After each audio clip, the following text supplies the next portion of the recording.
¿Qué tal? Muy buenas tardes, los saludos nuevamente su amigo licenciado René Castellán, director de la revista Lex Informa. Y hoy tenemos el gusto, como siempre, de recibir a la maestra Norma Martínez Sánchez, jueza del Tribunal de Enjuiciamiento del Poder Judicial del Estado de México. Maestra, ¿cómo está? Muy buenas tardes, gracias por estar con nosotros.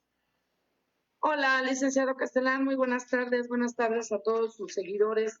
Y sí, nuevamente aquí nos hizo el favor de volvernos a invitar, licenciado Castellán. No, le agradecemos mucho, gracias por estar con nosotros. Hoy el tema que vamos a ver con usted son etapas del proceso penal acusatorio. Sé que va a ser breve, ¿verdad, maestra? ¿Por qué? ¿Estamos cortos de tiempo? No, el tiempo que quiera, yo tengo el tiempo hasta mañana. Ah, bueno, pues no sé los compañeros que nos estén escuchando. A ver, adelante, dígame. Pues bien, habíamos estado, me he tomado el atrevimiento de estar escuchando otras conferencias que ha estado impartiendo la revista Lex Informa a través de sus redes sociales y de las preguntas que se realizan a los ponentes, sobre todo en las etapas, bueno, del procedimiento penal. Advierto que tenemos bastantes seguidores que están estudiando la carrera y sobre todo no tienen todavía muy claro lo que son las etapas del procedimiento penal y de las diligencias que se han estado platicando con otros exponentes, dónde ubicarlas, dónde aterrizarlas como tal en las etapas de este procedimiento penal. Por ende, me di a la tarea de hacer algunas diapositivas que se las voy a dejar a la revista Lex Informa para que pues se las puedan hacer llegar a las personas que se interesen por ellas. Bien, como tal, tenemos las etapas del proceso penal acusatorio, que son las etapas de investigación, y he colocado ahí, entre paréntesis, juez de control. Ahí coloqué ante qué juez se están ventilando esas etapas del proceso penal acusatorio, para que se tenga también una noción, porque muchas veces se habla del juez de control o juez de tribunal de enjuiciamiento. Y bien, en base a esa clasificación podemos establecer que la etapa de investigación y la etapa intermedia, que son las dos primeras etapas de este proceso penal acusatorio, se llevan ante un juez de control.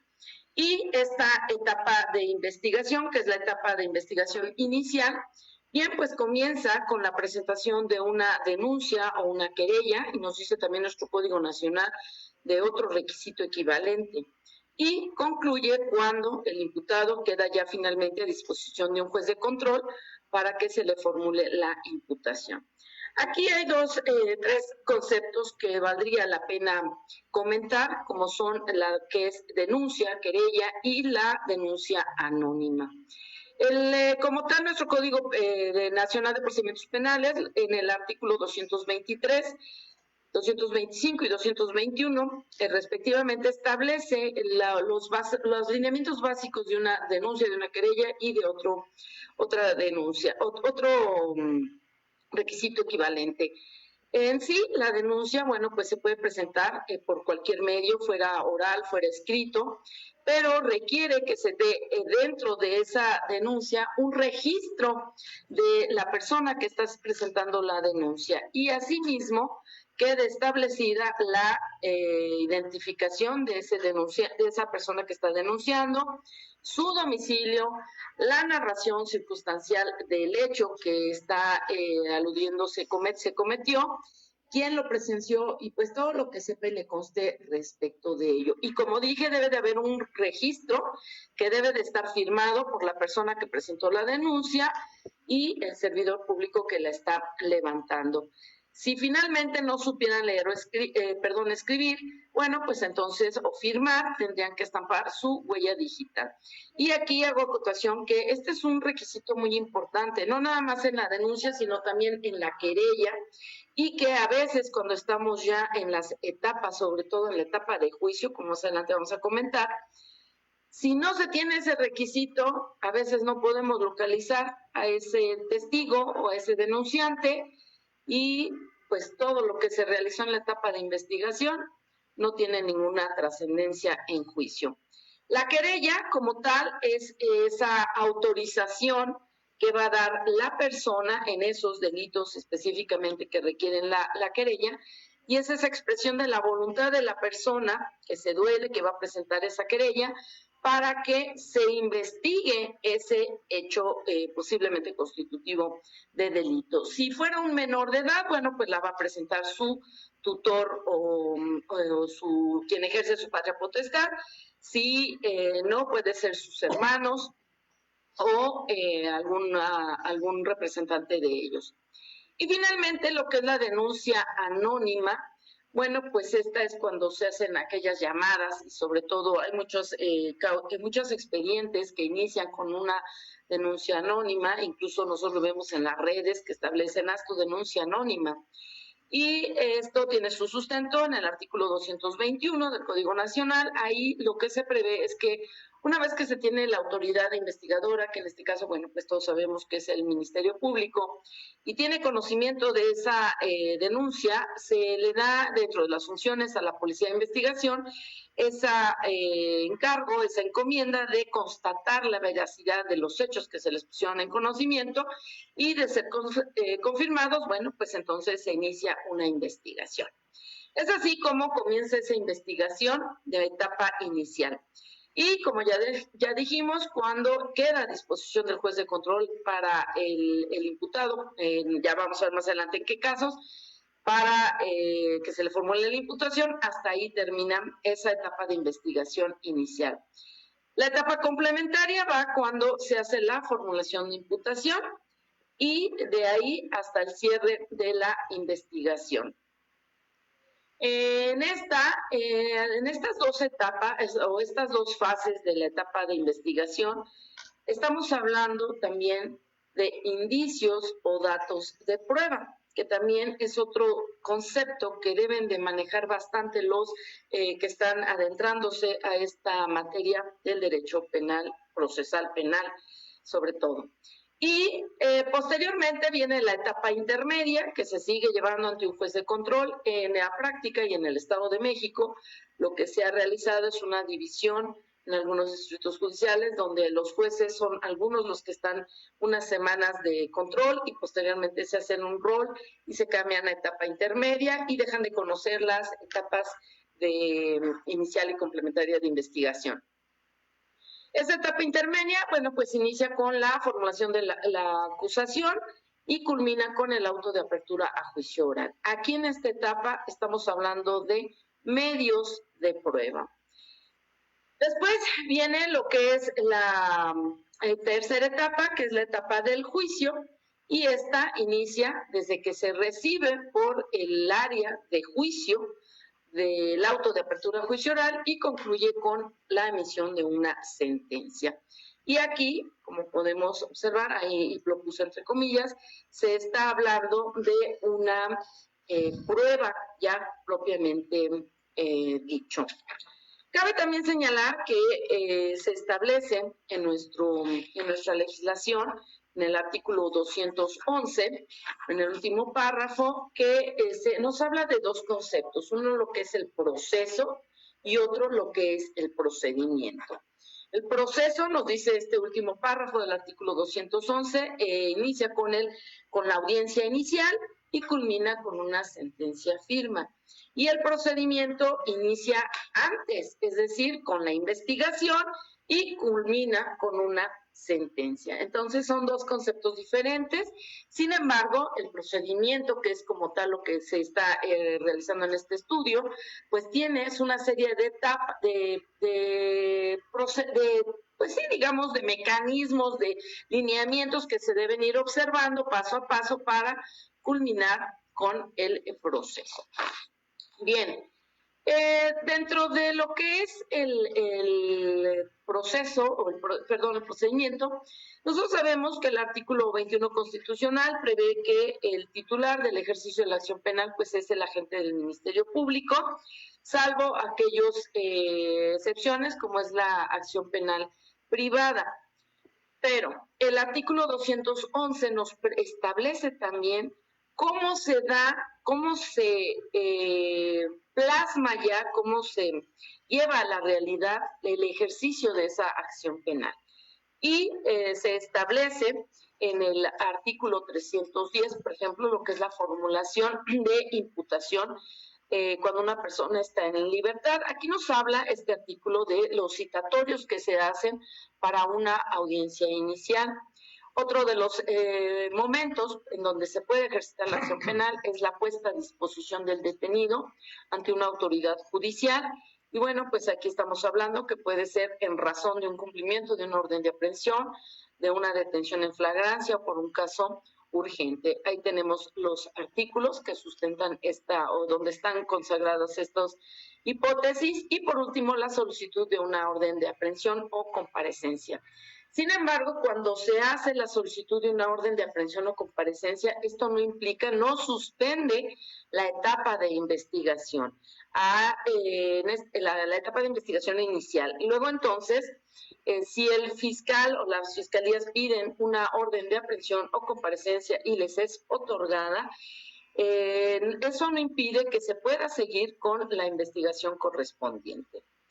Aquí también es de hacer mención que, por ejemplo, aquí cuando es por un citatorio a una audiencia inicial, esto se da cuando el Ministerio Público considera oportuna la intervención de la autoridad judicial con el propósito de resolver la situación jurídica de alguna persona que está siendo el imputado. Y se le pide al juzgador que se cite a la persona para que se le señale una audiencia que se les denominan audiencias de formulación de imputación. Estamos hablando en el caso de una persona que está en libertad, y se señala esa audiencia y se procede a la formulación de imputación de la libertad, que más adelante vamos a ver. Ahora, esta audiencia la pide el agente del Ministerio Público, se les da dentro del término de 15 días siguientes a que se formuló esta petición. Por cuanto hace al cumplimiento de una orden de aprehensión, bueno, pues aquí vamos a ver en el siguiente punto los requisitos mínimos. Vamos a saltarnos a lo que es la flagrancia que es un tema tan cuestionado que a veces se ha sometido a criterio de los juzgadores. Sin embargo, yo estoy convencida que la flagrancia está bien definida en nuestra Carta Magna en términos genéricos y ya de manera especial en el artículo 146 del Código Nacional de Procedimientos Penales, y ahí nos establece cuáles son los supuestos de flagrancia que van a ser motivo de análisis en una primera etapa de la audiencia de control o audiencia inicial de la etapa de donde se va a formular la imputación. Esos supuestos de flagrancia, este artículo 146, pues nos establece que es cuando la persona es detenida al momento que cometió el delito, cuando es inmediatamente detenida o es detenida inmediatamente después de que la cometió, que se dio una persecución material e ininterrumpida, que se tiene un señalamiento, ya sea por la víctima, por el testigo, por un coautor o algún partícipe, y es cuando entonces ya se puede establecer que la persona puede ser detenida en flagrancia. También nos habla el artículo 147 que la persona, una vez que es detenida en flagrancia, debe ser puesta a disposición de la autoridad competente de manera inmediata. Sin embargo, aquí debe de quedar claro que esa autoridad inmediata no necesariamente es el Ministerio Público. Hay algunas poblaciones en donde la persona es detenida por algún tercero, porque cualquier persona puede detener a una persona, a alguien más ante la probable comisión de un hecho que tiene apariencia de delito. Y generalmente pues no está el Ministerio Público, entonces se lo pueden poner a disposición del oficial conciliador, del delegado municipal, el comisionado municipal, y entonces ellos ponerlo a disposición del Ministerio Público, de la policía y demás. Hemos visto muchos casos en donde los primeros respondientes declaran que cuando llegaron les entregan, no sé, en una cerrada, el encargado de la seguridad de la cerrada o la seguridad privada a la persona. porque fueron quienes lo detuvieron. Aquí, como requisitos que habrá de llenarse ante toda detención, es que se debe de dar inmediatamente de la detención, cuando sobre todo es por una autoridad ya, o en el momento que la autoridad lo recibe, se debe de dar un registro de la detención. Hay un registro nacional de detenciones en donde les dan un número de folio y a partir de ahí se les da otro numerito que me parece que se llama NU, y de ahí ellos dan comunicación al Ministerio Público y se empieza a generar todo un seguimiento administrativo de esa detención. Esto también debe de darse un registro de la puesta a disposición. ¿Y esto por qué se hace? Bueno, pues es un candado, digamos así, de la desaparición de las personas. Entonces, con eso se tiene una noción ya de cuando la persona es detenida y se da el registro inmediato. Ahora, cuando hay una flagrancia y las personas, todos sabemos que son llevadas de primera instancia ante el Ministerio Público y el Ministerio Público cuenta con 48 horas para poner a disposición de la autoridad jurisdiccional el imputado para que se resuelva su situación jurídica. Aún y cuando el fiscal también tiene la atribución de tomar ciertas determinaciones que vamos a ver más adelante. Sin embargo, cuando puede darse el caso que se detenga alguna persona en algún delito que requiera una querella, y si nosotros ya establecimos que la querella es esa anuencia que se da para que se dé la investigación de un delito, pues aquí tendría que llamarse, avisarle a esa persona que debe de presentar la querella para que comparezca a presentar como tal esa anuencia. Y esto no puede pasar de más de 12 horas posterior a que la persona haya sido notificada. Es decir, le avisan a la persona que debe de dar la querella, si dentro de esas 12 horas siguientes a que le fue notificada, y obviamente se sientan constancias de esa notificación por parte del órgano investigador, y ella no se presenta, bueno, pues entonces la persona tiene que ser liberada. Si no se localizó a la persona que debe de ser presentada o que debe de presentar la querella, bueno, la persona queda dentro de las 24 horas siguientes en libertad. Para el caso de que la persona fue notificada e informa que no puede asistir, en este caso, porque pues también se puede dar, sobre todo vamos a pensar ahorita en época de pandemia, que hay personas vulnerables que no pueden salir, bueno, pues entonces pueden presentarse a suplir esa querella sus parientes consanguíneos hasta el 3er grado o por afinidad al 1er grado, sin o con independencia que posteriormente se dé la ratificación. Sin embargo, si no se presenta nadie, pues la persona tiene que ser liberada al término de las 48 horas. En este caso específico. El caso urgente, bien, pues el caso urgente nos lo establece nuestro artículo 150 y bueno, ahí prevé que en un caso urgente, bueno, pues es cuando se deben de acreditar previamente datos o deben de existir datos que acrediten la existencia de un hecho señalado como un delito grave, que se dé la probable intervención de la persona que se le está haciendo la detención, de que se dé un riesgo fundado de que él puede sustraerse a la acción de la justicia y que por razones de hora y de lugar no pueden ocurrir ante una autoridad judicial o que de hacerlo este sujeto pueda evadirla. Ahora, aquí hay que señalar que este hecho señalado porque nos dice como un delito grave, bueno, pues nuestra legislación también prevé cuáles son considerados los delitos graves y son aquellos que tienen una medida cautelar o ameritan una medida cautelar como una prisión preventiva oficiosa, que está establecido como tal en algún código penal, por ejemplo en el Estado de México están en el artículo 9, y cuando el término medio aritmético de la pena de prisión exceda de 5 años. Es así como en esos supuestos el Ministerio Público va a ejercitar la acción penal. Cuando se trata de una orden de aprehensión o de una comparecencia, bueno, pues ahí se debe de hacer una solicitud por parte del órgano investigador, en donde ya previamente con la investigación que realizó, se está estableciendo que en base a esos registros, él va a sustentar un hecho que se está atribuyendo, que es una posible constitución de un hecho delictuoso, van a razonar esa necesidad de cautela, que también ha sido motivo de mucho debate.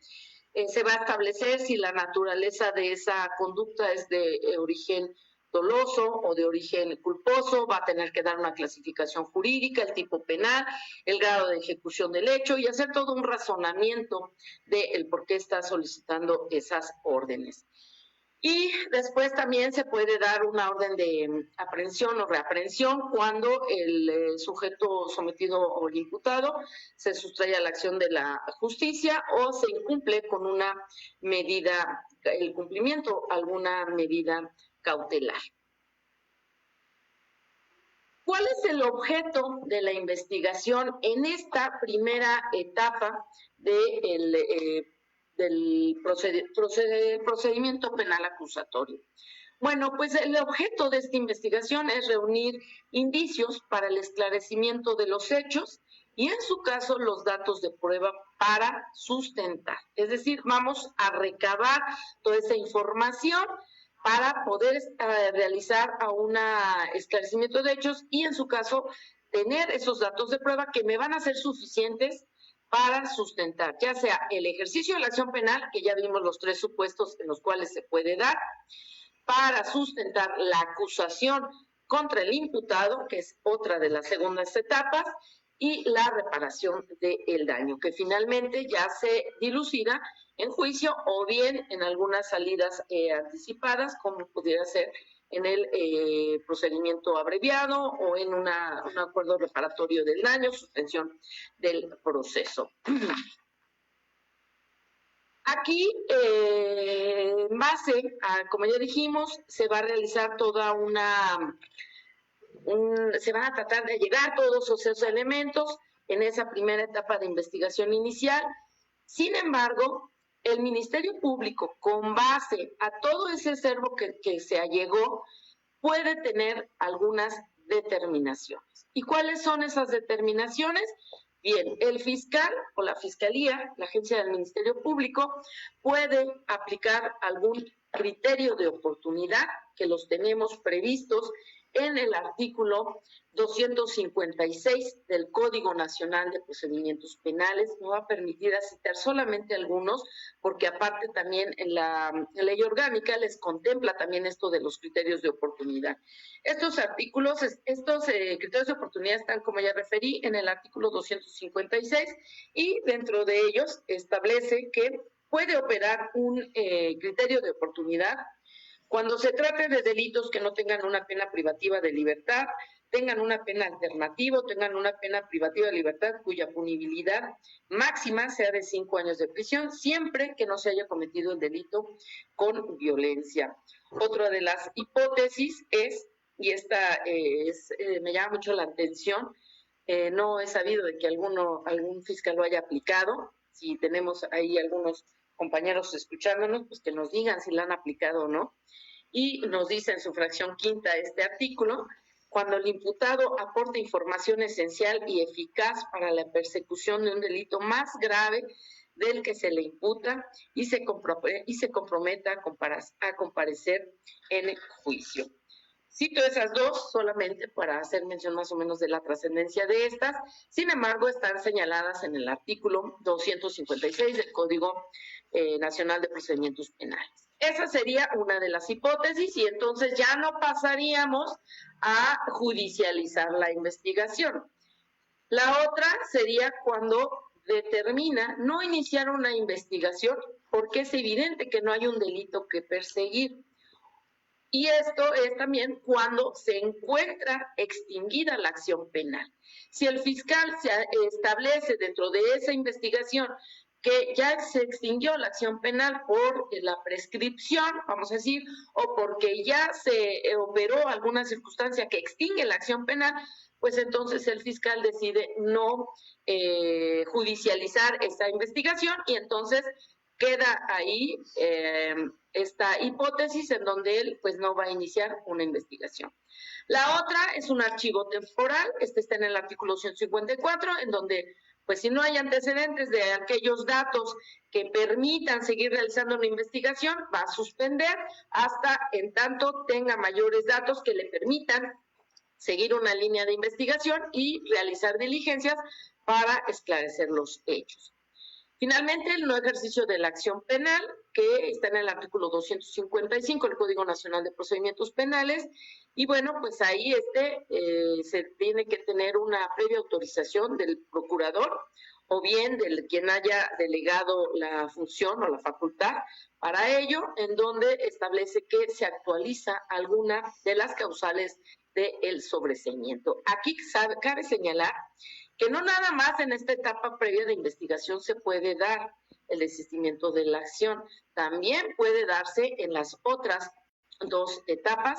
Más adelante vamos a ver cuáles son.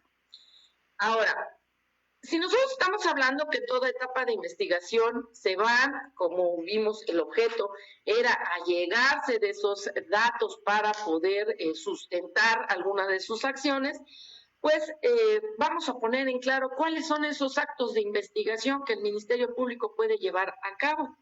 Bien, estos son la inspección, revisión corporal, toma de muestras, levantamiento e identificación de cadáver, exhumaciones, peritajes, aportación de comunicaciones entre particulares, cateos, intervención de comunicaciones privadas, ingreso de autoridad a un lugar sin autorización judicial y localización geográfica en tiempo real y solicitud de datos conservados. Lo que es la inspección la tenemos en el artículo 267 del Código Nacional de Procedimientos Penales. Y bueno, pues en este artículo pues se establece que todo lo que puede ser visible puede ser objeto de una inspección.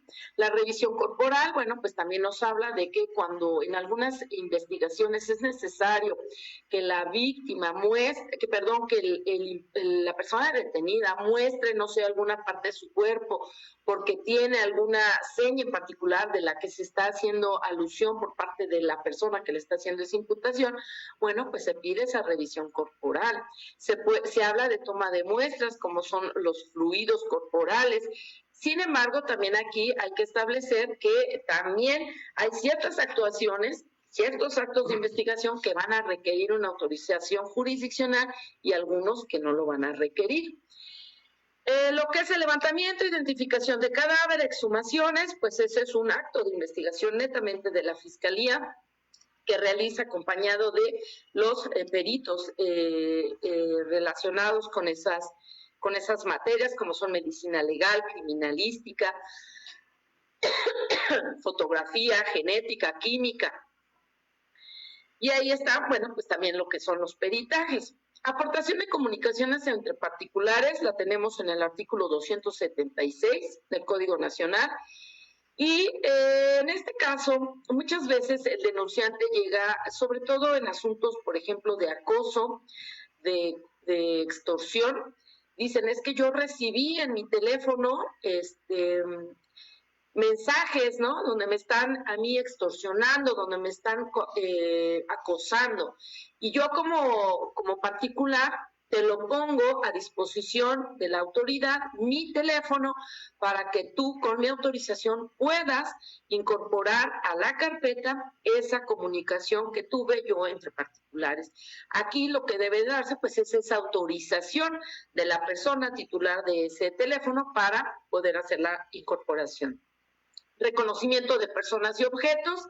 Bueno, pues hemos hablado mucho de que hacen reconocimiento de la persona cuando dicen que los colocan ante la persona que hace la imputación, colocan a través de la cámara Helsen a otras personas, es un vidrio que solamente hay visión de la persona que va a hacer el reconocimiento hacia donde está el inculpado, acompañado de otras personas, que generalmente deben de tener una similitud en sus características físicas, tener también similitud en sus vestimentas, y entonces la persona que se va a someter al reconocimiento elige el lugar donde se va a ocupar, y se le pregunta a la persona si puede hacer el señalamiento de quién él está haciendo esa imputación y bueno, pues ahí se realiza ese reconocimiento. Puede haber también un reconocimiento por fotografía y también reconocimiento de objetos. El cateo, este también está regulado por nuestro Código Nacional en el artículo 282 y también está dentro de nuestra Carta Magna. Ahí se prevén esos requisitos y necesariamente se debe de establecer cuál es el objeto que se está buscando en el interior de ese domicilio y, obviamente, sustentar el por qué se va a ingresar. La intervención de comunicaciones privadas, bueno, pues ahí sí ya es sin ninguna autorización, aunque el titular quiera que se dé la intervención, bueno, ahí sí se requiere una autorización por una autoridad jurisdiccional, que en este caso es una autoridad federal, hay jueces especializados para ello, y los fiscales cuando lo piden así lo realizan ante un juez federal. Ingreso de autoridad al lugar sin autorización judicial, bueno, pues esto sabemos que está también establecido en nuestro Código Nacional, en el artículo 290, y bueno, generalmente aquí es cuando pues se está ante un riesgo de la persona y se ingresa para tratar de darle una protección. Aquellos casos donde se da mucho esto es sobre todo cuando se hacen diligencias o se hacen, les llaman diligencias de pago controlado, sobre todo en secuestros. El policía de investigación se implementa todo un operativo para seguir al pagador, se espera cuando llega la persona que va a recoger el dinero, le dan un seguimiento, si es que también se llevan a la persona que fue a dar el pago, dan un seguimiento y llegan a un domicilio, entonces es cuando ellos entran a ese domicilio y no es necesario una autorización judicial. Muchas veces escuchamos que las personas se duelen, sobre todo las partes familiares de estas personas que son detenidas en ese momento, porque dicen que la autoridad entró sin ninguna autorización judicial, que no les mostraron una orden. Sin embargo, está plenamente sustentado ese ingreso con este acto de investigación. Luego viene ya lo que es la localización geográfica en tiempo real y solicitud de datos conservados, que también requiere una autorización jurisdiccional. Estas actuaciones que no requieren autorización jurisdiccional las tenemos en el artículo 251 y las que sí lo requieren en el artículo 252. Bien, ¿cómo el fiscal ya finalmente decide realizar la judicialización con detenido, con una persona que ha sido detenida en los supuestos que ya mencioné, que son los de flagrancia o caso urgente? ¿Cómo es que se lleva a cabo esa audiencia, que es parte de la primera etapa? Bien, pues ahí se le llama o está designada como una audiencia de control de detención, así lo conocemos en el argot jurídico. Sin embargo, bueno, pues ya llega la persona, ingresa al centro penitenciario, ese centro penitenciario hace un comunicado de ingreso al órgano jurisdiccional, se genera la audiencia y también la Fiscalía tiene la obligación de informar al juzgador que se cumplimentó una orden de aprehensión, como lo hace solicitando la audiencia de control. Es decir, ellos son quienes solicitan esa orden de esa audiencia, la generación de esa audiencia. ¿Qué pasa cuando se llega a esa audiencia? Bueno, ya se tuvo que haber notificado a la defensa. ¿Y quién hace esto? Bueno, pues los datos del defensor los tiene el Ministerio Público, porque cuando la persona es detenida, recordemos que fue llevada primero ante el Ministerio Público y luego ya los llevan ante el órgano jurisdiccional. Entonces, se citan a esas partes, se les avisa a la víctima, al ofendido, si hay algún asesor jurídico. Y cuando uno llega ya a la audiencia de control de detención, en el mejor de los casos, ya están todas las partes notificadas. ¿Qué hace el juzgador? Bueno, primero lo que hace el juez es informarle a la persona que está detenida de sus derechos. Y estos derechos son los que están en el artículo 20 constitucional, apartado B, 113 y 152 del Código Nacional de Procedimientos Penales. Ya que se le hacen saber sus derechos, se les toman sus generales. se le preguntan si van a ser reservados o no. Dentro de esos derechos, el que más se hace hincapié es el que él nos diga si la persona que está en esa audiencia va a ser o no su defensor. ¿Por qué? Porque es un requisito indispensable para poder darle seguimiento a esta audiencia. Ya después de que nos dijo que sí, se designó el defensor, se entra a un debate del control de la legalidad de la detención. Y aquí es cuando se retoman esos supuestos que prevé nuestro Código Nacional de Procedimientos Penales en el artículo 146 del código que he hecho mención y de nuestra Carta Magna en el artículo 16 constitucional. Si se califica de legal la detención, seguimos con el avance de esta misma audiencia. De no calificarse de legal, hasta ahí queda este procedimiento, la persona tiene que ser externada con las reservas de ley. Si sí se calificó de legal, bueno, pues la Fiscalía realiza la formulación de imputación. ¿Qué es la formulación de imputación? Bueno, pues es hacerle saber el delito por el cual el hecho que se le está, por el cual se le detuvo, su clasificación jurídica, quién le está haciendo el señalamiento, la naturaleza de esa conducta, es decir, si fue dolosa, culposa, y quiénes son los que le están realizando ese señalamiento. Realizada esta formulación de imputación, se entra al debate de la medida cautelar y, bueno, pues este es otro tema totalmente diverso, pero ahí se establece si la medida cautelar es una prisión preventiva oficiosa, una prisión justificada, una medida cautelar de prisión justificada, o bien si se le impone alguna de las otras medidas cautelares que establece nuestro artículo 154, como pudiera ser prohibición de ir a un lugar, una garantía económica, entre otras. Una vez que el acusado ya está sabedor del hecho que se le está imputando, se le da la oportunidad de que emita su declaración. Esta declaración tiene que ser libre, espontánea, pero debe de estar primeramente consultada con su defensor. Es decir, generalmente se da una suspensión, se suspende, se hace una pausa en la audiencia para que la defensa platique con el acusado, con el imputado, y le haga saber los alcances y consecuencias. Y ahí se le hace saber al imputado que él tiene el derecho de guardar silencio o bien, si decide hablar, lo que él diga puede ser más adelante utilizado en su contra.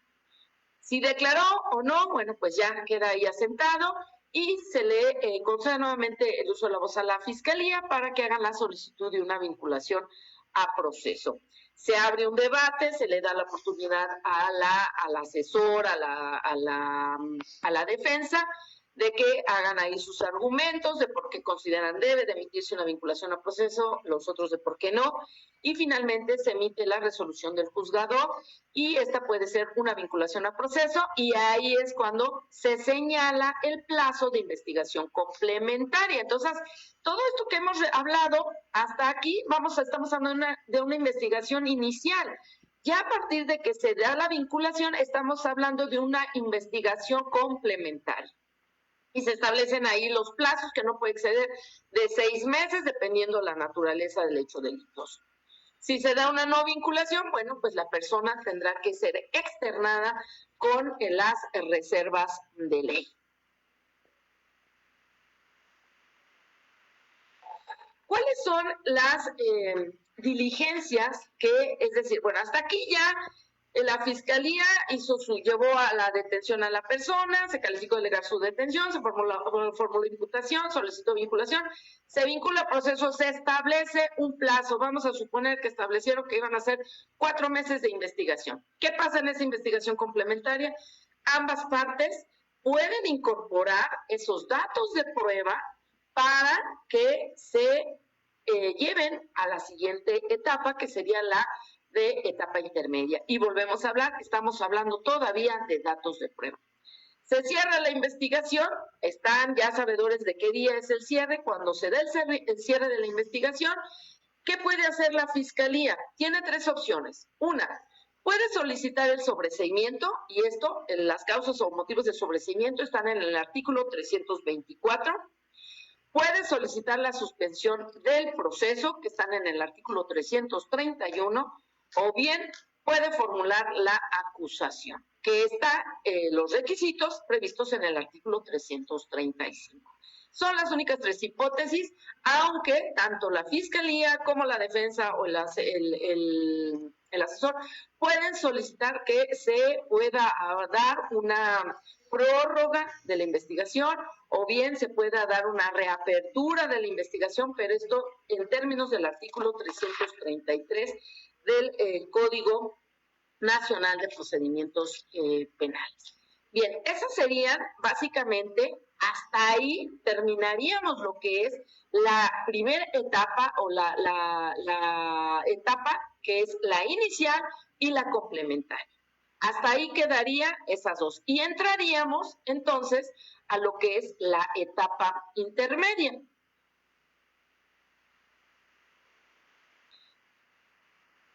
Permítanme, aquí estamos. La etapa intermedia. ¿Cuál es el objeto de esa etapa intermedia? Ya se presentó lo que es la acusación, estamos aquí hablando que necesariamente ya se tuvo que dar la acusación y en esta etapa intermedia pues el objeto es ofrecimiento y admisión de los medios de prueba que van a ser materia de juicio y la depuración de los hechos controvertidos que serán materia de juicio. Entonces, en una etapa intermedia lo que se va a establecer básicamente es pruebas que van a pasar a juicio y hechos que no van a ser motivo de juicio. Y aquí se da en dos etapas, la etapa escrita que inicia con la presentación de la acusación y actos previos a la celebración de la audiencia intermedia. ¿Cuáles son esos actos previos?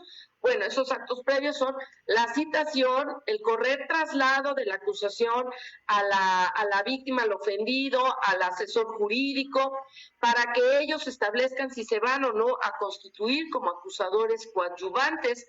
Y en este caso, también otro acto previo es la depuración, el descubrimiento probatorio.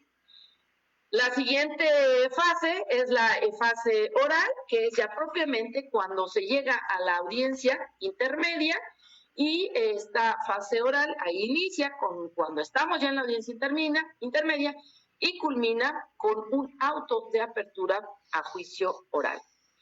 ¿Cómo se lleva a cabo esta audiencia intermedia? Esta como tal está en el artículo 344 del Código Nacional de Procedimientos Penales. ¿Qué es lo que se hace en esa audiencia? Lo explicaré de tal manera como lo hice en la audiencia de control. Llegamos a la audiencia, se individualizan las partes y entonces, en lo personal, esto es a título personal, cuando yo hacía audiencias intermedias, lo primero que les preguntaba, bueno, aparte de verificar si la persona nuevamente sabía sus derechos, si era su abogado, si estaban todas las partes integradas, era preguntar si se había verificado el descubrimiento probatorio. Y creo que no me equivoqué, porque ahora que estoy en juicio, me encuentro que es un requisito muy importante. El descubrimiento probatorio que implica, está en el artículo 337 del Código Nacional. El descubrimiento probatorio implica que todo lo que yo, fiscal, contuve en esa carpeta de investigación, que obviamente ya le corrí traslado idéntico a la defensa, ya tuvieron conocimiento total de lo que se contenía en esa carpeta. Si la defensa incorporó algún otro dato de prueba, ya también se lo dio a conocer a la Fiscalía. Y sobre todo hago mucho hincapié en este descubrimiento probatorio porque muchas veces hablamos de videos, de discos que contienen algún video de C4, C5 que la Fiscalía no logró recabar, pero la defensa sí lo recabó. ¿Sí me explicó? Y entonces, si no se corre en ese traslado, cuando llegamos a la audiencia intermedia, pues no podemos entrar al debate de ese medio de prueba. ¿Por qué? Porque no lo tienen. Hay veces que si hay documentales y no le corrieron copia de la documental a la contraparte, no podemos avanzar. Por eso, dentro de lo personal, yo siempre entraba primero al descubrimiento probatorio y ya no me desgastaba. Decía, bueno, pues váyanse a descubrir probatorios y luego regresan, ¿no? Bien, ya que me dicen, sí, se dio el descubrimiento probatorio, Bueno, pues entonces se le concede, y obviamente ya las partes tienen la copia de su acusación, se le concede el uso de la voz a la Fiscalía para que haga una breve exposición de su acusación. Posteriormente le concedemos el uso de la voz a la víctima, al ofendido, al asesor jurídico. Si hay un acusador coadyuvante también. Posterior se le da el uso de la voz a la defensa, o se dice en nuestro código el acusado por medio de su defensa, pero generalmente los acusados, pocos fueron los que en mi caso hacían algún argumento, solamente decían que estaban de acuerdo con su abogado de defensa. Ya que se da la exposición, también se puede establecer el planteamiento de alguna incidencia. Generalmente estos planteamientos se hacen cuando se les concede el uso de la voz, y ahí pueden ser planteamientos de algunas cuestiones de competencia, de acumulación o separación de acusaciones, litispendencia, alguna excepción.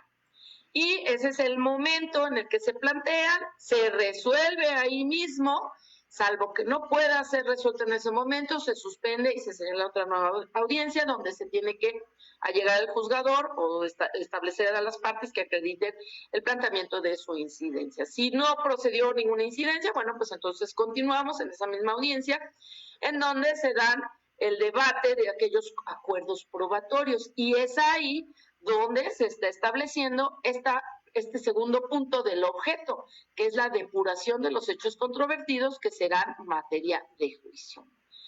El acuerdo probatorio como tal está en el artículo 345 del Código Nacional, y hay que establecer, pues simplemente, ¿qué hecho no voy a someter a debate ante el juez de juicio? Por ejemplo, la edad de la víctima.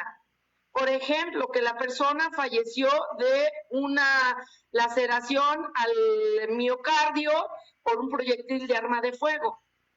Pues ese es un acuerdo probatorio que las partes pueden establecer, pero este acuerdo probatorio no tiene que afectar la teoría del caso ni de uno ni de otro. Un ejemplo, si el abogado defensor va a su teoría del caso tendiente a que el acusado, porque aquí ya no es imputado, aquí ya es acusado, ya se presentó una acusación, no estuvo en el lugar de los hechos, no le tendría mayor problema establecer que la persona falleció por el motivo que ya referí, porque su teoría va encaminada a que su defendido no estuvo en el lugar, así de fácil. Esos son los acuerdos probatorios. Entonces, la trascendencia de un acuerdo probatorio es que también muchos hechos no van a tener ya de entrada acreditados. Por ejemplo, también la propiedad de algún vehículo, de algún objeto, el nombramiento del apoderado legal. Esas son cuestiones que pues ya no necesitaríamos desahogar alguna prueba para tenerlo, por cierto, en un juicio. Ya que se depuró hasta ahí con estos acuerdos probatorios, se entra entonces sí al debate de los medios de prueba. Y los medios de prueba pues ya los tenemos en las acusaciones, en las contestaciones, en la acusación coadyuvante. Y se empieza a establecer este debate en términos del artículo 346 del Código Nacional de Procedimientos Penales, y es ahí donde vamos a determinar el por qué sí pasa una prueba o el por qué no pasó una prueba a un medio de prueba a una etapa de juicio. Y aquí se nos habla en este artículo, sobre todo, que me voy a permitir citarlo, es el artículo 346 del Código Nacional de Procedimientos Penales, y ahí se nos establece cuáles son los lineamientos para poder establecer una exclusión o el que pase un medio de prueba. Y ahí se nos dice que no van a pasar aquellas pruebas que no se refieran directa o indirectamente al objeto de la investigación y sean útiles para el esclarecimiento de los hechos, cuando sean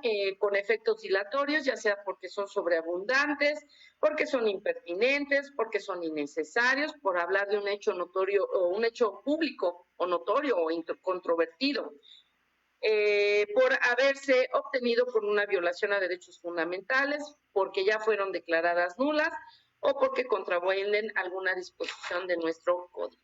Entonces, ahí se hace el debate. Una vez que se cierra ese debate, el juzgador de control, porque recordemos que estamos ante el juez de control, que en este caso está a cargo de la etapa intermedia, Culmina esta etapa intermedia con una emisión de un auto de apertura a juicio oral. Los requisitos los tenemos en el artículo 346. Y ese auto de apertura a juicio oral debe de contener un extracto del hecho. Había estado en controversia si se plasmaba o no el hecho de la acusación o no, porque se decía que al insertar el hecho se estaba contaminando al juez de juicio. Sin embargo, más adelante nuestro Código Nacional estableció que la acusación no podía ir más allá de ese hecho que se había insertado en la acusación, los alegatos de apertura y clausura tampoco, entonces era necesario insertar ese hecho. Por eso el hecho debe estar inserto en el auto de apertura a juicio oral. Y hasta ahí culmina la segunda etapa de nuestro proceso. Pasamos a la tercera y última etapa, que es el juicio. Y ahí se refiere nuestro Código Nacional en su artículo 348, que se van a decidir las cuestiones esenciales del proceso sobre la acusación. Por eso está ascendente esta acusación, en el que se debe asegurar la efectiva vigencia de los principios de inmediación, publicidad, continuidad, contradicción e igualdad que imperan en este sistema. Todos esos creo que ya los tenemos todos manejados. Sin embargo, ¿de quién depende la disciplina, las garantías en esta etapa de juicio? Pues del juzgador. El artículo 354 y 355 y 356 del Código Nacional establece que la dirección del debate de la disciplina de la etapa de juicio la lleva a cabo el juez de Tribunal de Enjuiciamiento. Aquí cambia totalmente el juez. Y si ponemos nuevamente un poco de atención a lo que es mi primera lámina, estoy estableciendo que el juicio es ante el juez de Tribunal de Enjuiciamiento y estamos hablando ya de pruebas. Aquí ya estamos hablando de pruebas. ¿Cómo se hace la audiencia de juicio? ¿Cómo se lleva a cabo la audiencia de juicio? Bueno, pues igual llegamos ante el juzgador, ya se le notificó a todas las partes intervenientes. ¿Cuáles son las partes? Ya nos las señaló el juzgador de etapa intermedia, se notificó, se llamó a los testigos y bueno, llegamos a la audiencia, verificamos si el acusado nuevamente conoce y entiende sus derechos, si dice que no, si lo vemos que duda, se le vuelven a hacer mención, ya establecí dónde estaban estos derechos. Se hace el nombramiento de la defensa. Muchos abogados llegan a la audiencia de juicio y dicen su nombre, su cédula, y dicen con datos de identificación y domicilios para recibir notificaciones ya precisados. Pero no los tenemos precisados, porque eso fue ante el juez de intermedia. Ante el juez de juicio es otro, y el juez de juicio no conoce nada de la etapa anterior, más que el contenido de la autoapertura judicial. Entonces, es necesario que nuevamente, cuando hagan su intervención, den su nombre, su acreditación, que en este caso pues estamos hablando que tienen que ser licenciados en Derecho, y su domicilio para ir a recibir notificaciones. Y dada la pandemia, pues tiene que ser un medio alterno, correo, teléfono. Ya que se cumplieron estos requisitos, el juzgador es quien ahora toma la dirección del juicio y va a dar la lectura de ese auto de apertura a juicio oral, pero de manera resumida. Únicamente le va a decir a la persona que está acusada: usted, señor, con esto estamos iniciando un juicio en su contra por este delito que está calificado como con el nombre de tal, tiene su forma de intervención fue tal, y se hace consistir en lo siguiente, y se lee el extracto de ese hecho circunstanciado que nos plasmó el juez de etapa intermedia. Posteriormente se le dice si se llegó o no a algún acuerdo probatorio, se vuelven a mencionar ahí, y se establece cuáles fueron las pruebas admitidas a las partes. Se dice a la fiscalía se le admitieron tal, a la defensa tal, y la medida cautelar que se le impuso a la persona. ¿Por qué se hace esto? Porque se ha dado casos que por un error, decimos involuntario, el juzgador de etapa intermedia pudo haber omitido algún señalamiento, pudo haber omitido algún acuerdo probatorio, y es ahí donde las partes, con este resumen que hace el juzgador, dicen, no, pues a mí me faltó esto y yo tengo en mis notas que está este otro. Y entonces ahí podemos girar oficios requiriendo esas aclaraciones. En el supuesto de que todo va bien, se le concede el uso de la voz primero a la fiscalía, posteriormente al acusador coadyuvante, al asesor jurídico y, si es que los hay, a la defensa para que hagan sus alegatos de apertura. Y aquí estamos hablando de teoría del caso. Eso es lo que plasman en un alegato. Yo voy porque sí lo cometió, la defensa por yo voy porque no. Ese es su alegato de apertura. Se le pide al fiscal que dentro de ese catálogo de medios de prueba que se le admitieron me diga el orden en el que los vamos a citar. Pero generalmente en las audiencias iniciales de juicio ya tenemos algún órgano de prueba que llegó. Y entonces se le refiere al juzgador, perdón, al fiscal. Fiscal, le pido que me dé el orden de su desfile probatorio, tomando en consideración que en esta audiencia tenemos presentes a tales. Para que si ellos pensaban desahogarlo al final, pues inicien, porque pues se trata de darle una celeridad al desarrollo de la audiencia de juicio. Se empieza con el desahogo de las pruebas. Ese pues es otro tema muy diverso, sin embargo, pues empiezan a hacer lo que son recibir testimonios, periciales, documentales, hay ciertos lineamientos, ciertos reglamentos para el desahogo de estas pruebas. Concluido el desahogo, y estamos aquí hablando ya de pruebas, entonces se les vuelve a conceder el uso de la voz a las partes para que emitan sus alegatos de clausura, tanto la fiscalía, asesor jurídico, el acusador coadyuvante, si los hay, la defensa, y cerramos el debate. Aquí, efectivamente, la fiscalía siempre dice, yo cumplí con la promesa inicial de acreditar esta situación. Y la defensa dice, no, su señoría, una insuficiencia de pruebas o cualquier otro argumento.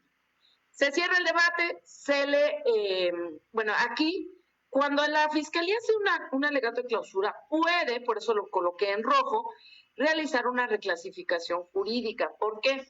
Porque puede darse el caso que con el desahogo de las pruebas, sin que se cambie el hecho de la acusación como tal, pueda clasificarlo de otra manera. Y entonces, si él, por ejemplo, dice, yo vine a acusar con un robo, con la modificativa agravante de haberse cometido con violencia en una cuantía del 289, fracción primera, con esto yo estoy estableciendo que no hubo como tal violencia, que la fracción, fue fracción cuarta, yo puedo decir que no hubo violencia y que fue en la fracción primera. Y entonces lo convertimos a un robo simple. ¿Sí me explico? Y entonces, cuando se dé esa reclasificación, se le da el uso de la voz a la defensa y al acusado y se les hace saber que ellos tienen dos opciones. Una, suspender la diligencia para preparar su desahogo, y dos, suspender la diligencia para ver si van a ofrecer algún otro medio de prueba. Bueno, pues si nos dicen que no o que sí, bueno, se sigue. Si no hubo una clasificación, bueno, pues se le va a conceder siempre, antes de emitir el fallo, el uso de la voz al acusado. Y se le hace hincapié, bueno, obviamente aquí ya también pasamos por si él o no declaró, se le hace hincapié en que él, de nueva cuenta, en base a lo que escuchó del alegato de clausura de la Fiscalía y de su defensor, si desea o no hacer alguna manifestación, nuevamente se toma cuidado en que él tenga comunicación con su abogado defensor. Y bueno, hay ocasiones en que ellos dicen, no, no deseo manifestar nada, nuevamente dicen, sí, pues yo soy inocente, ¿no?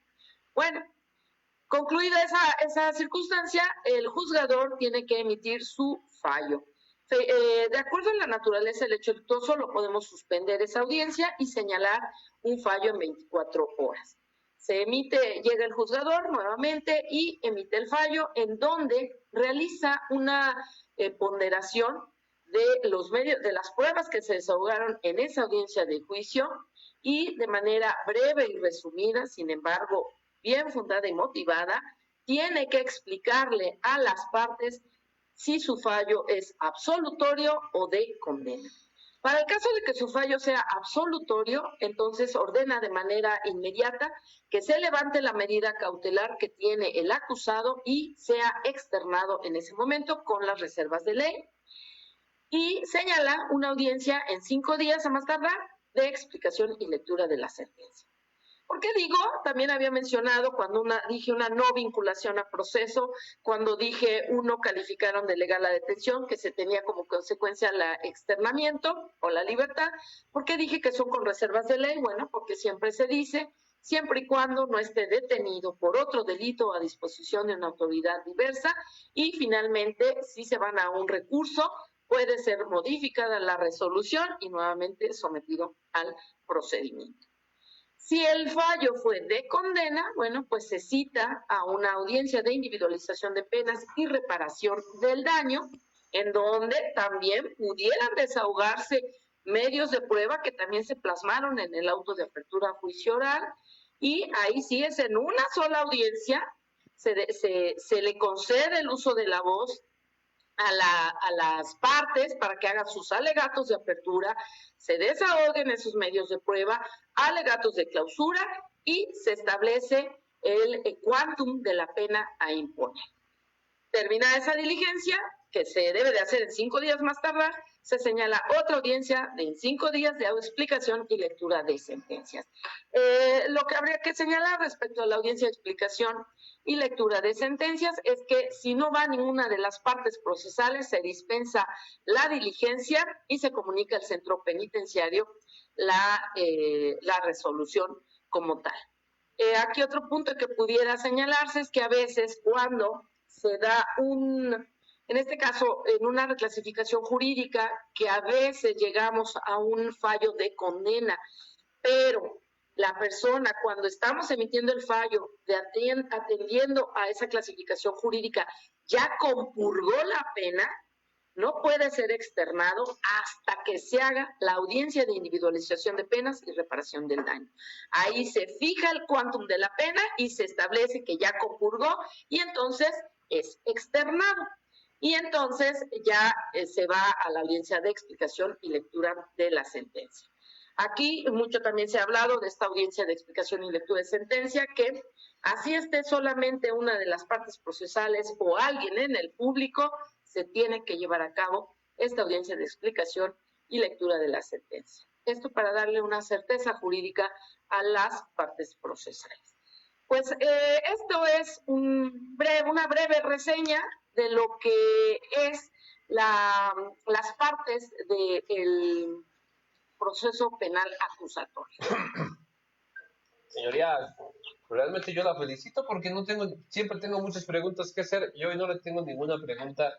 Fue un tema muy completo, muy completo. Solamente existe una pregunta de los seguidores y se la voy a hacer. Carlos Villaseñor pregunta, ¿qué ocurre en los casos en que los elementos policíacos trasladan primero al detenido a instalaciones de su misma corporación y posteriormente ante el MP?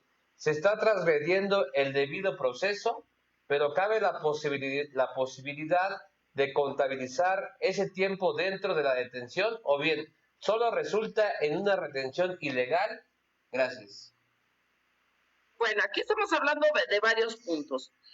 Si la persona es detenida por el policía municipal, vamos a ponerlo así, se debe de, en el mejor de los casos, trasladar de manera inmediata ante el Ministerio Público, pero muchas veces lo llevan ante el juez calificador, por así decirlo, y él ya les hace un papeleo y lo llevan ante el Ministerio Público.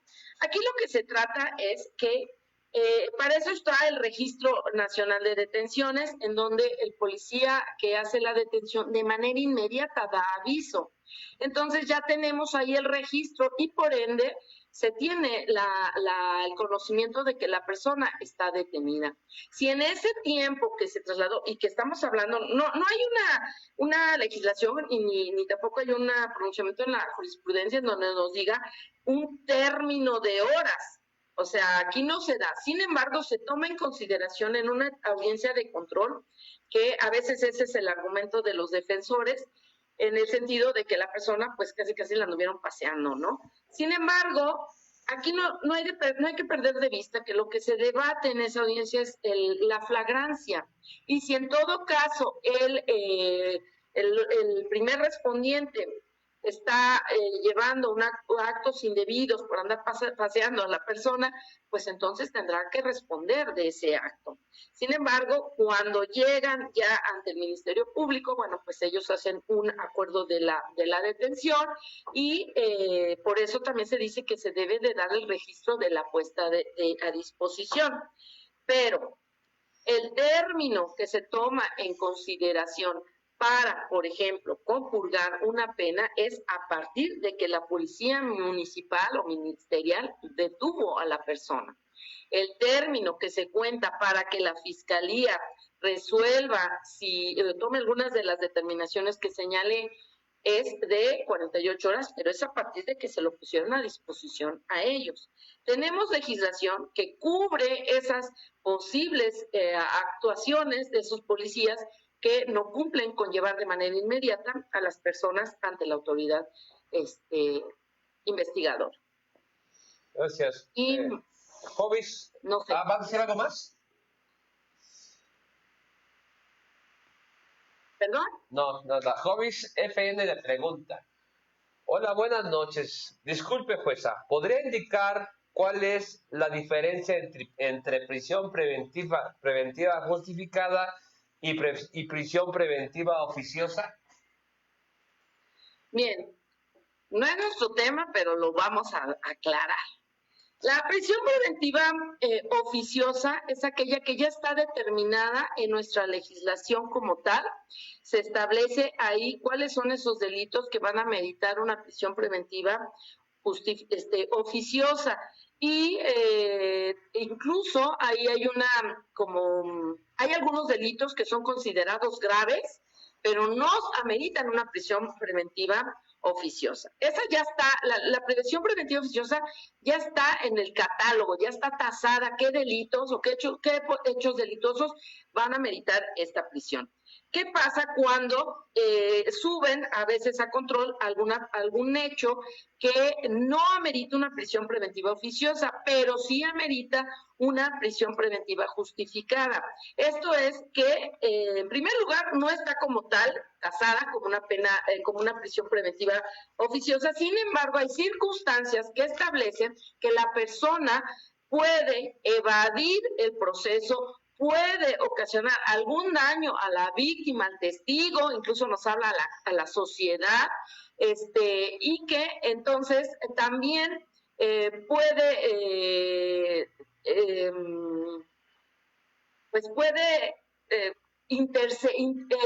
puede hacer como que el proceso no lleve ese desahogo fluido, puede interferir con el desahogo del procedimiento y entonces se habla de una prisión preventiva oficiosa, pero nuestro mismo código establece que puede ser por esos motivos, o sea, está también especificado y también el órgano investigador lo tiene que justificar.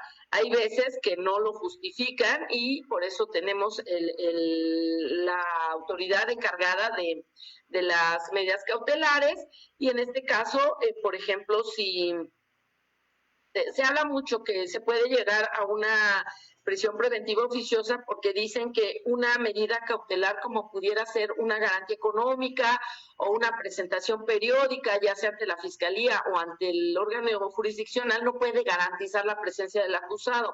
Sin embargo, creo yo que se ha abusado un poco de la medida de prisión preventiva justificada, no se le ha dado la oportunidad a que se apliquen medidas cautelares diversas, pero yo creo que si podemos, dependiendo de la naturaleza del hecho delictuoso, obviamente, esto es acto del juzgador, se pudiera establecer una medida cautelar de dinero y aparte una medida cautelar de que se presente cada 8 días a firmar y obviamente pues se les hace saber que si ellos incumplen con alguna de estas medidas, como también lo señalé, pues va a ser motivo de una aprehensión, ¿no? Y yo creo que, pues, aquí se trata fue uno de las modificaciones que se dio en este sistema, ¿no? Que se pretende llevar, sobre todo el proceso, pues lo más rápido y con las personas de manera externa, porque pues también la política criminal en los centros penitenciarios, pues no es del todo bien que nosotros quisiéramos. Canela, Aldo le pregunta, ¿qué pasa después de la audiencia de aplicación de explicación de sentencia? ¿Y es culpable? ¿Cuándo lo internan y cómo? Bueno, a ver, si estamos hablando que ya se dio la audiencia de explicación explicación y lectura de sentencia, la persona generalmente pues está interna en los juicios, ¿no? Si la persona llevó su juicio de manera externa y se le impone una pena, estamos hablando de que precisamente la etapa intermedia, eso es lo que establece, es un filtro, porque generalmente las personas que llegan a un juicio no están en libertad, en términos generales, no están en libertad por la naturaleza del hecho delictuoso, ¿no? Sin embargo, si fuese el caso que la persona llegó a juicio, se le dictó un fallo de condena y ya sabe cuál fue la pena que se le impuso, yo les puedo asegurar que no va a ir a la audiencia de individualización, de explicación y lectura, ni siquiera la de individualización, porque sabe, ¿no? Pero son casos que realmente no se llegan a dar. ¿Por qué? Porque también en la etapa intermedia, y eso omití mencionar, se dan lo que son las salidas anticipadas y lo que es el procedimiento abreviado, lo que es el acuerdo reparatorio y la suspensión del proceso. Entonces, casi no acontece, pero si así fuera, cuando se dicta la sentencia, se comunica, se espera el término para que veamos si no hay ningún recurso de apelación. De no ser así, causa ejecutoria y se traslada al juez de ejecución de sentencias para su cumplimiento. Galo Maldonado le pregunta, si en el primer respondiente la víctima no señaló al indiciado, aún teniendo los datos por ser familiar y posteriormente la víctima comparece ante el fiscal a señalar al presunto, ¿qué procede ante el juez de control? ¿Se toma en cuenta el segundo dicho de la víctima o la primera declaración donde ocurrió el hecho? Bueno, es que creo que aquí se da mucho esa confusión. O sea, creo que aquí no estamos aterrizando bien los conceptos. Si un primer respondiente detiene a alguien porque hay un señalamiento y lo lleva ante la fiscalía, generalmente se llevan al que hace el señalamiento para que presente su declaración.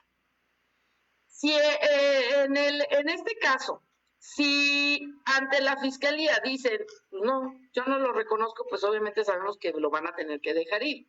Así el primer respondiente diga que le dijeron que fue él, o sea, no. Vimos ahí ya también en qué casos la fiscalía determina pues no ejercitar su acción penal.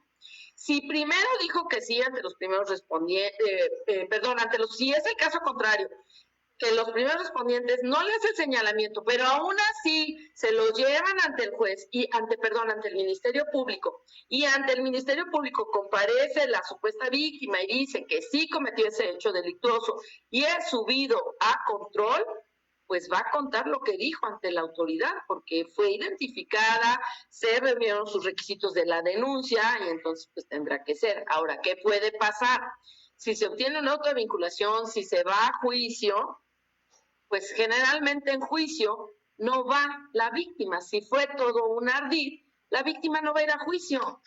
Y entonces, pues va a tener que ser externado. Sin embargo, pues eso no es responsabilidad del órgano jurisdiccional, sino es una cuestión que la víctima estableció o creó para, no sé, algún otro motivo de animadversión previa, ¿verdad? Pero, pues, si hay la imputación en la carpeta de investigación, tiene que ser llevado ante el juzgador y el juez de control, pues lo más seguro es que si fue flagrancia, pues lo va a tener que calificar.